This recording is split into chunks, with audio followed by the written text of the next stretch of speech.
Hello. ഈ video സെഷനിലെ എല്ലാവർക്കും വ്യത്യസ്ത തരം വയറിംഗ് മെയിൻ്റനൻസ്, വയറിംഗ് അറ്റകുറ്റപ്പണികൾ എന്നിവയെക്കുറിച്ച് നമുക്ക് സംസാരിക്കാം. ലക്ഷ്യം: ഈ വീഡിയോയുടെ അവസാനം നിങ്ങൾക്ക് ചെയ്യാൻ കഴിയുന്നത് PVC wiring, casing, capping, conduit wiring, വയറിംഗിൻ്റെ പരിശോധന, വയറിംഗിൻ്റെ പരിപാലനം, വയറിംഗിൻ്റെ അറ്റകുറ്റപ്പണി. വയറിംഗിനെക്കുറിച്ച് നമുക്ക് ചർച്ച ചെയ്യാം. നിയമങ്ങൾ പാലിച്ച് ഇലക്ട്രിക്കൽ സപ്ലൈ മെയിനിലേക്ക് ലോഡ് ബന്ധിക്കുന്നതിന് ഇലക്ട്രിക്കൽ വയറിംഗ് ഉപയോഗിക്കുന്നു. ഒരു കെട്ടിടത്തിലേക്ക് വൈദ്യുതി എത്തിക്കാൻ ഇലക്ട്രിക്കൽ വയറിംഗ് ഉപയോഗിക്കുന്നു. വിതരണ ശൃംഖല സബ്സ്റ്റേഷനിൽ നിന്ന് ഉപഭോക്താക്കൾക്ക് വൈദ്യുത പ്രവാഹം കൈമാറുന്നു. കൂടാതെ മെയിൻ ബോർഡിൽ നിന്ന് വിവിധ തരത്തിലുള്ള ലോഡുകളിലേക്ക് വൈദ്യുത പ്രവാഹം കൊണ്ടുപോകാൻ ഇലക്ട്രിക്കൽ വയറിംഗ് ഉപയോഗിക്കുന്നു.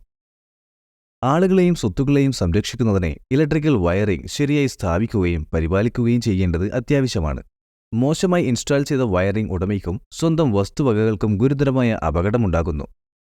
ഇൻസുലേറ്റഡ് കണ്ടക്ടറുകൾ ഉപയോഗിച്ച് ലൈറ്റ്, ഫാനുകൾ, വാഷിംഗ് മെഷീൻ, വാട്ടർ പമ്പുകൾ തുടങ്ങിയ വീട്ടു ഉപകരണങ്ങൾ വൈദ്യുതി ഉറവിടമായി ബന്ധിപ്പിച്ചിരിക്കുന്നു. PVC വയറിങ്ങിനെക്കുറിച്ച് നമുക്ക് ചർച്ച ചെയ്യാം. PVC വയർ ഒരു തെർമോപ്ലാസ്റ്റിക് മെറ്റീരിയലാണ്. Polyvinyl chloride. വയർ ഇൻസുലേഷനും സംരക്ഷണത്തിനും ഉപയോഗിക്കുന്ന PVC പോളിവിനൈൽ ക്ലോറൈഡ് എന്നും അറിയപ്പെടുന്നു. കെമിക്കൽ, ചൂട്, ജലപ്രതിരോധം തുടങ്ങിയ മികച്ച ഗുണങ്ങൾ കാരണം PVC വയറും കേബിളുകളും വ്യാപകമായി ഉപയോഗിക്കുന്നു. ദൃഢത, ഈട്, ബഹുസ്വരതയും ഇതിനുണ്ട്. PVC ഇൻസുലേറ്റഡ് വയറുകൾ ഉപയോഗിച്ച് കേബിൾ ഇൻസുലേഷൻ മികച്ച രീതിയിൽ പ്രവർത്തിക്കുന്നു. ഈ വയറുകൾ കേബിൾ നിർമ്മാണത്തിൽ ഏറ്റവും കൂടുതൽ ഉപയോഗപ്പെടുത്തുന്നത് അവയുടെ എളുപ്പത്തിലുള്ള ഉപയോഗവും അഗ്നി പ്രതിരോധവുമാണ്. കേസിംഗ്, ക്യാപ്പിംഗ്, വയറിംഗ് എന്നിവയെക്കുറിച്ച് നമുക്ക് ചർച്ച ചെയ്യാം. കേസിംഗും ക്യാപ്പിംഗും ഇന്നും ഉപയോഗത്തിലുള്ള ഏറ്റവും പഴക്കമേറിയതും ജനപ്രിയവുമായ വയറിംഗ് സംവിധാനങ്ങളിലൊന്നാണ്. PVC ഇൻസുലേറ്റഡ് വയറുകൾ പ്ലാസ്റ്റിക് കവറുകളിൽ സ്ഥാപിക്കുകയും ഒരു തൊപ്പി കൊണ്ട് മൂടുകയും ചെയ്യുന്ന ഒരു ഇലക്ട്രിക്കൽ വയറിംഗ് രീതിയാണിത്.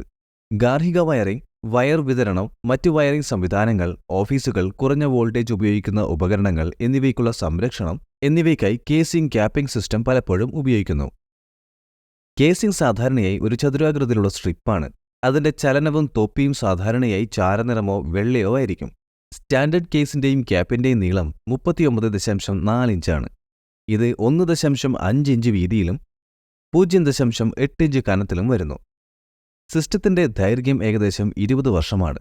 ഇത് വീടുകളിലോ ഓഫീസ് സ്ഥലങ്ങളിലോ മികച്ച രീതിയിൽ പ്രവർത്തിക്കുന്നു. അടിസ്ഥാനപരമായി കേസിംഗും ക്യാപ്പിംഗും താഴെയും മുകളിലുമായി 2 ഭാഗങ്ങൾ ഉൾക്കൊള്ളുന്നു. പ്രസ് ആൻഡ് ഫിറ്റ് വയറിംഗിൽ ഒരു അടിഭാഗവും മുകളിലെ ഭാഗവും അടങ്ങിയിരിക്കുന്നു. ചുവരുകളിൽ അടിഭാഗം ഘടിപ്പിച്ചിരിക്കുന്നു.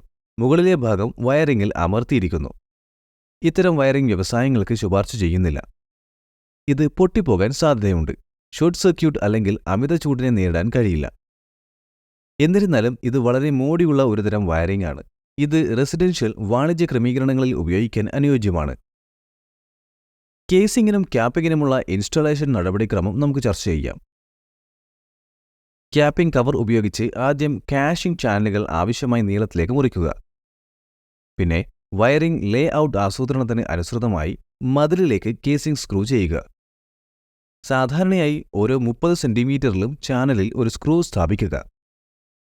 താഴെയുള്ള കേസിംഗ് ശരിയാക്കിയ ശേഷം വയർ ചെയ്യേണ്ട വയർ അല്ലെങ്കിൽ കേബിൾ സ്ഥാപിക്കുക. ഇപ്പോൾ മുകളിലെ കവർ ക്യാപ്പിംഗ് ഉപയോഗിച്ച് കേസിംഗ് അടച്ച് ഒരു ക്ലിക്ക് ശബ്ദം കേൾക്കുന്നതുവരെ മതിയായ ടെൻഷനിൽ അമർത്തുക.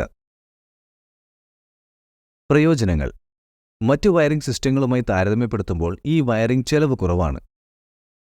ഇത് പുക, ഈർപ്പം എന്നിവയിൽ നിന്ന് സംരക്ഷിക്കപ്പെട്ടിരിക്കുന്നു. നിങ്ങളുടെ ആവശ്യങ്ങൾക്കനുസരിച്ച് ഇൻസ്റ്റലേഷൻ ഇഷ്ടാനുസരമാക്കാവുന്നതാണ്. ഇലക്ട്രിക് ഷോക്ക് റിസ്ക് കുറയുന്നു. ഘട്ടവും ന്യൂട്രൽ വയറും പ്രത്യേക സ്ലോട്ടുകളിൽ ഇടുകയാണെങ്കിൽ അറ്റകുറ്റപ്പണികൾ വളരെ ലളിതമാണ്. കൻഡ്യൂട്ട് വയറിംഗിനെക്കുറിച്ച് നമുക്ക് ചർച്ച ചെയ്യാം.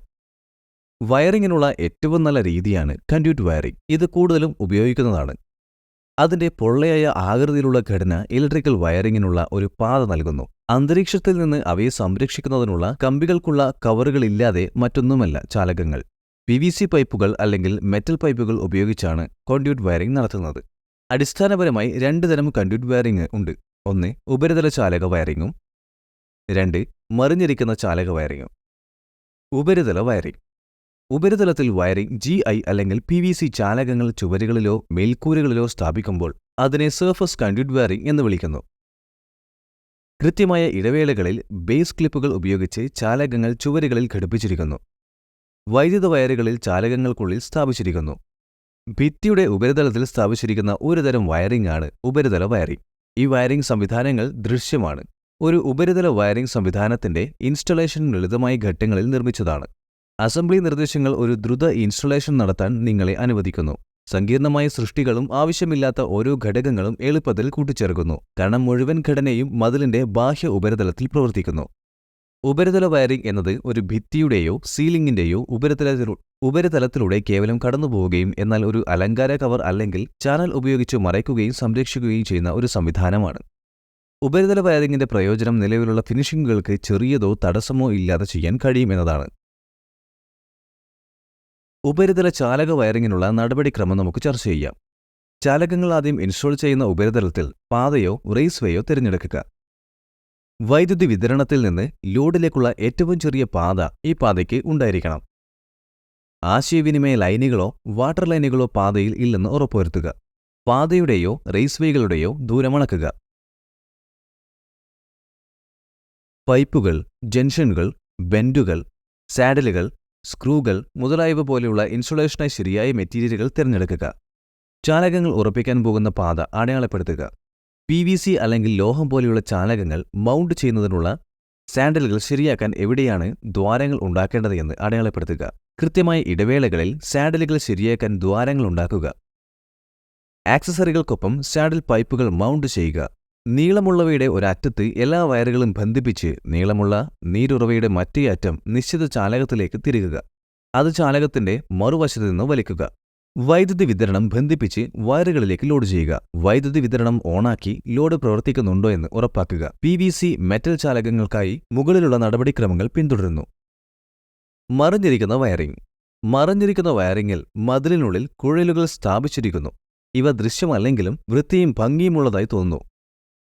ഭിത്തിയിലെ ചാലകത്തിന്റെ വലിപ്പമനുസരിച്ച് വയറുകൾ റൂട്ട് ചെയ്യേണ്ട സ്ഥലത്താണ് ദ്വാരങ്ങൾ സൃഷ്ടിക്കുന്നത്.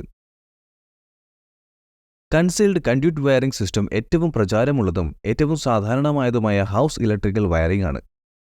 ഒരു കെട്ടിടവും ഗാർഹിക വയറിംഗ് ആണെങ്കിൽ കണ്ട്യൂട്ട് വയറിംഗ് ഒരു പ്രൊഫഷണൽ മാർഗമാണ്.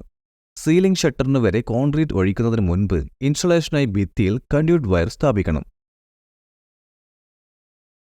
ഭിത്തികളിലെ കുഴൽ ഘടിപ്പിച്ച് ഉറപ്പിക്കുന്നതിന് സ്റ്റേപ്പിൾസ് നിശ്ചിത ഇടവേളകളിൽ വെക്കണം. ചാലകങ്ങൾ അവസാനിപ്പിക്കാൻ സ്വിച്ച് ബോർഡുകൾ അല്ലെങ്കിൽ GI-PVC ബോക്സുകൾ ഉപയോഗിക്കുന്നു. സ്വിച്ച് ബോക്സ് പിന്നീട് ഭിത്തിയുടെ പ്ലാസ്റ്റർ ഉപയോഗിച്ച് ഫ്ലഷ് ചെയ്യുന്നു. മറിഞ്ഞിരിക്കുന്ന വയറിങ്ങിനുള്ള നടപടിക്രമം നമുക്ക് ചർച്ച ചെയ്യാം. കൊത്തുപണികളുടെ ഭിത്തികളുടെ നിർമ്മാണത്തിന് ശേഷം മറിഞ്ഞിരിക്കുന്ന കുഴൽ ജോലികൾ നടത്തണം, പക്ഷേ പ്ലാസ്റ്ററിന് മുൻപ്. ഇഷ്ടികപ്പണി പൂർത്തിയാക്കിയ ശേഷം ചേസിംഗ് ജോലികൾ നടത്തണം. ഭിത്തിക്ക് കേടുപാടുകൾ സംഭവിക്കാതിരിക്കാൻ ഭിത്തികളെ പിന്തുടരുവാൻ വാട്ടർ കട്ടറുകൾ മാത്രമേ ഉപയോഗിക്കാവൂ. കൃത്യമായ ഇടവേളകളിൽ ക്ലിപ്പുകൾ ഉപയോഗിച്ച് ഭിത്തിയിലുണ്ടാക്കിയ തോപ്പുകളിൽ കുഴൽ പൈപ്പുകൾ ശരിയാക്കുക. ചാലകങ്ങൾ, ബോക്സുകൾ, ആക്സസറികൾ എന്നിവ ശരിയാക്കിയ ശേഷം ഒളിയുടെ ഉപരിതലം സിമന്റ് മോട്ടോർ കൊണ്ട് നിറയ്ക്കണം. ചാലകങ്ങളുടെ എണ്ണം അനുസരിച്ച് ചേസിംഗിന്റെ വീതി പരിമിതപ്പെടുത്തിയിരിക്കണം. എല്ലാ തിരശ്ചീന ചാലക റണ്ണുകളും ബോക്സ് തലത്തിൽ നേരെയായിരിക്കണം. ലൈറ്റ് പോയിന്റ് ചാലകം സ്വിച്ച് ബോക്സിലേക്ക് നേരെ ലംബമായി പ്രവർത്തിക്കും. ഒരു മതിൽ ചാലകവും സിഗ്സാഗ് എടുക്കരുത്. ഒരു കമ്മ്യൂണിക്കേഷൻ ലൈനിനരികിലും വൈദ്യുതി ചാലകങ്ങൾ പ്രവർത്തിക്കാൻ പാടില്ല. ഫോൾ സീലിംഗിന് മുകളിലുള്ള ചാലകങ്ങൾ ശരിയായി സപ്പോർട്ടുകൾ അല്ലെങ്കിൽ സസ്പെൻഡറുകൾ ഉപയോഗിച്ച് പ്രവർത്തിക്കണം. ഒരു സാഹചര്യത്തിലും ഫോൾ സീലിംഗിൽ റിംഗ് ചെയ്ത് അതിൽ വയറുകൾ വെക്കാൻ പാടില്ല. കൊത്തുപണി സിവിൽ ജോലികൾ നടക്കുമ്പോൾ ഫോൾ സീലിംഗ് ജോലികൾ നടക്കുന്ന സാഹചര്യത്തിൽ തുറന്ന അറ്റങ്ങളുള്ള എല്ലാ ലംബമായ റണ്ണറുകളും മുകളിൽ സീൽ ചെയ്യണം. അതിന് ദീർഘായുസ്സുണ്ട്, നല്ല ഭാവമാണ്. PVC ചാലകങ്ങൾ നാശത്തിനെതിരെ ഉയർന്ന പ്രതിരോധം വാഗ്ദാനം ചെയ്യുന്നു. വൈദ്യുത ആഘാതമോ തീപിടുത്തമോ ഉണ്ടാകാനുള്ള സാധ്യതയില്ല. മെറ്റാലിക് ആണെങ്കിൽ തീപിടുത്തത്തിൽ നിന്ന് മെക്കാനിക്കൽ തേയ്മാനം ഉണ്ടാകാനുള്ള സാധ്യതയില്ല. ഇത് അന്തരീക്ഷത്തിലെ ഈർപ്പത്തിൽ നിന്ന് സംരക്ഷണം നൽകുന്നു. ചാലകം രാസവസ്തുക്കളിൽ നിന്ന് സംരക്ഷണം നൽകുന്നു. ഇലക്ട്രിക്കൽ വയറിംഗിന്റെ പരിശോധനയെക്കുറിച്ച് നമുക്ക് ചർച്ച ചെയ്യാം. പുതിയ വയറിംഗ് വിതരണം നൽകുന്നതിന് മുൻപ് ഇന്ത്യൻ ഇലക്ട്രിസിറ്റി റൂൾ അനുസരിച്ച് ഇത് പരീക്ഷിക്കണം. ഓപ്പൺ സർക്യൂട്ടോ ഷോർട്ട് സർക്യൂട്ടോ ചോർച്ചയോ ഇല്ല എന്നുറപ്പാക്കാൻ ഇപ്പോൾ വയറിംഗ് മെഗ്ലർ ഉപയോഗിച്ച് പരിശോധിക്കണം. വിതരണം നൽകുന്നതിന് മുൻപ് ഇനി പറയുന്ന പരിശോധനകൾ നടത്തുന്നു. ഭൂമിയും വയറിംഗും തമ്മിലുള്ള ഇൻസുലേഷൻ പരിശോധന. കണ്ടക്ടർമാർ തമ്മിലുള്ള ഇൻസുലേഷൻ പരിശോധന. Polarity test. തുടർച്ച പരിശോധന. ഭൂമി കണ്ടക്ടർമാർ തമ്മിലുള്ള ഇൻസുലേഷൻ പരിശോധന. നിങ്ങൾ പരീക്ഷിക്കാൻ പോകുന്ന സർക്യൂട്ട് ഓഫ് ചെയ്യുക. മെഗറിന്റെ പോസിറ്റീവ്, നെഗറ്റീവ് പ്രോബുകൾ യഥാക്രമം ഘട്ടത്തിലേക്കും ഭൂമിയിലെ കണ്ടക്ടറുകളിലേക്കും ബന്ധിപ്പിക്കുക. ഹാൻഡിൽ ഉപയോഗിച്ച് മെഗ്ലർ കുറച്ചുനേരം ഓടിക്കുക. ഇന്ത്യൻ മാനദണ്ഡങ്ങൾക്കനുസരിച്ച് മെഗ്ലർ മെഗാ ഓംസിലാണ് റീഡ് ചെയ്യുന്നത് എന്ന് ഉറപ്പാക്കുക. പ്രതിരോധം മെഗാ ഓംസിന് താഴെയാണെങ്കിൽ വയറിംഗിൽ തകരാറുണ്ടെന്ന് നിഗമനം ചെയ്യുകയും എർത്തിംഗ് സിസ്റ്റം ശരിയായി ചെയ്തിട്ടുണ്ടോ എന്ന് പരിശോധിക്കുകയും ചെയ്യുക. 2 കണ്ടക്ടർമാർ തമ്മിലുള്ള ഇൻസുലേഷൻ പരിശോധന. തകരാർ കണ്ടെത്താൻ 2ഓ അതിലധികമോ കോർ ഭൂഗർഭ കേബിളുകളിലാണ് ഈ പരിശോധന കൂടുതൽ നടത്തുന്നത്. വൈദ്യുതി വിതരണം ഓഫാക്കി സർക്യൂട്ടിൽ നിന്ന് കേബിൾ പൂർണ്ണമായും നീക്കം ചെയ്യുക. ഒരു സിംഗിൾ ഫേസ് സിസ്റ്റം ആണെങ്കിൽ 2 കണ്ടക്ടർമാർക്കിടയിലും 3 ഫേസ്, 3 കോർ അല്ലെങ്കിൽ 4 കോർ കേബിളിന്റെ കാര്യത്തിൽ എല്ലാ കണ്ടക്ടർമാർക്കിടയിലും മെഗ്ലറിന്റെ പോസിറ്റീവ്, നെഗറ്റീവ് പ്രോബുകൾ സ്ഥാപിക്കുക. വീഡിയോ കണ്ടതിന് നന്ദി. നല്ലൊരു ദിവസം ആശംസിക്കുന്നു.